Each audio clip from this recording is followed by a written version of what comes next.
Cinema நேயர்களுக்கு அன்பு வணக்கம். வெல்கம் டு எம்டி திரை. இந்த ஷோல வித் லவ் படத்தினுடைய முதல் நாள் பாக்ஸ் ஆபீஸ் ரிப்போர்ட் தான் நம்ம பார்க்க போறோம்.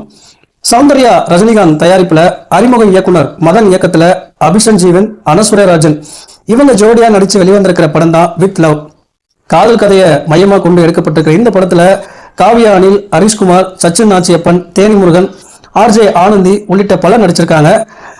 ஷான் ரோல்டன் தான் இந்த படத்துக்கு இசையமைச்சிருக்காரு. பள்ளி பருவ காதலையும் வழி நிறைந்த நினைவுகளையும் உணர்ச்சி போராட்டங்களையும் உள்ளடக்கிய ஒரு கதைக்களமா இந்த படத்தை வெளியிட்டிருக்காங்க. தனது மகள் தயாரித்துள்ள இந்த படத்தை முதல் நாளே ரஜினிகாந்த் திரையரங்களை பார்த்து நல்ல விமர்சனத்தை கொடுத்திருக்காரு. அது மட்டும் இல்லாம மக்களுடைய பேர் ஆதரவை பெற்று வரும் இந்த படம் இது வரைக்கும் உலக அளவுல எவ்வளவு வசூல் பண்ணிருக்கு அப்படிங்கிற தகவல் வெளிவந்திருக்கு. இது வரைக்கும் இந்த படம் 2 கோடி வசூல் பண்ணிருக்கு. வருகிற நாட்கள்ல இந்த படத்தினுடைய வசூல் அதிகரிக்கும் அப்படிங்கிறத சொல்றாங்க. பொறுத்திருந்து பார்க்கலாம். அடுத்த அப்டேட்ல நான் சந்திக்கிறேன். நன்றி, வணக்கம்.